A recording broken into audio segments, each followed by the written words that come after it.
Bonjour Marc Lolivier. Bonjour Bertrand. Les enjeux e-commerce de la FEVAD, c'est la 4e édition qui aura lieu cette année au mois de juillet. Quelques chiffres avant, où est-ce qu'on se situe aujourd'hui en France entre le sandwich d'un côté avec l'Espagne et de l'autre côté avec l'Allemagne et l'Angleterre? Alors la France reste le 3e marché européen, effectivement, derrière l'Angleterre qui est très loin devant, c'est vraiment les champions du monde du e-commerce.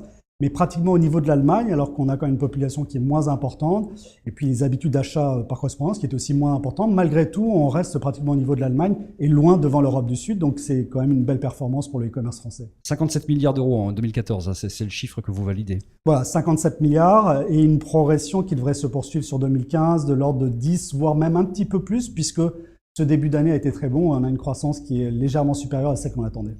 On peut dire que globalement, les modes de paiement, la confiance sur le paiement, ça va de mieux en mieux. Ce qui coince encore pas mal, c'est la logistique finalement, c'est la livraison. Et là, il y a beaucoup de déceptions. Alors la livraison, c'est aussi ce qu'il y a de plus complexe, parce qu'il faut effectivement livrer dans tous les coins de la France. Il y a une exigence aussi de plus en plus importante, puisque les gens veulent aujourd'hui une livraison extrêmement rapide. Ils ne sont pas très chauds pour payer non plus, donc il faut trouver une équation qui n'est pas facile à résoudre entre une qualité qui est demandée, qui est de plus en plus importante, et puis en même temps, il faut financer, puisque c'est des coûts qui sont importants. Alors il y a une solution qui émerge de plus en plus, c'est le click and collect, notamment avec le développement du e-commerce chez les magasins. Et aujourd'hui, une tendance très forte, qui sera d'ailleurs un des thèmes de ces enjeux e-commerce, c'est le retrait en magasin, qui non seulement est intéressant pour le magasin et pour le consommateur, parce qu'on réduit les coûts, mais en plus, souvent, c'est l'occasion pour l'acheteur de faire un achat en magasin. Et donc, on a là quelque chose de très intéressant qui montre cette capacité du e-commerce à essayer de profiter, être dans des logiques un peu win-win, à la fois pour le marchand et pour le consommateur. Chaque année, vous réunissez votre écosystème. Ça sera donc le 2 juillet prochain au pavillon Gabriel, les enjeux du e-commerce de la FEVAD.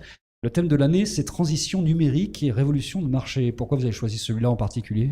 Parce que cette transformation digitale est aujourd'hui au cœur de la révolution numérique.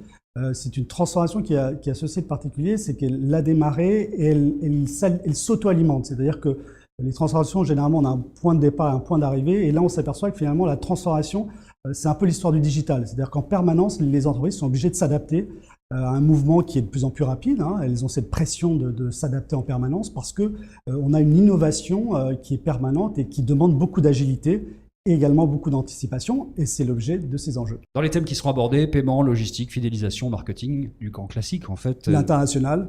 Oui, parce qu'il y a la Chine aussi, il y a d'ailleurs un focus sur la Chine. Absolument, la Chine. Et puis le mobile qui est un enjeu très important aujourd'hui. J'ai même envie de dire que c'est sans doute la nouvelle révolution qui arrive aujourd'hui, qui est celle du m-commerce, puisque le commerce va se construire autour du mobile. Que ce soit le commerce en magasin d'ailleurs, comme le commerce à distance. Le mobile était vraiment le chaînon manquant entre les magasins et l'Internet.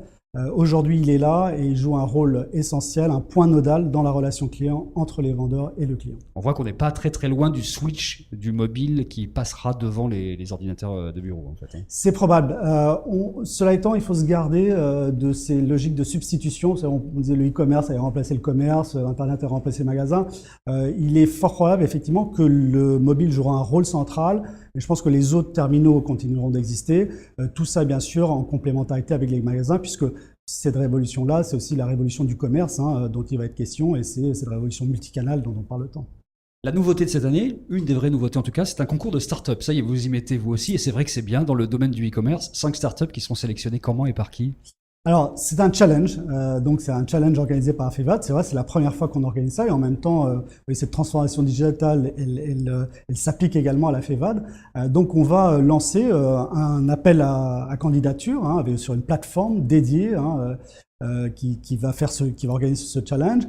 Et donc, tous les dossiers seront examinés ensuite par un jury et ensuite par le conseil d'administration de la FEVAD, donc des dirigeants de e-commerce qui sont ceux qui vont utiliser les solutions e-commerce, qui sélectionneront 5 dossiers. Ces 5 dossiers viendront aux enjeux pour être présentés. Et donc, c'est la salle, c'est le public. C'est les 700 dirigeants d'entreprise qui sont dans la salle qui voteront pour la start-up de l'année en matière de solutions e-commerce.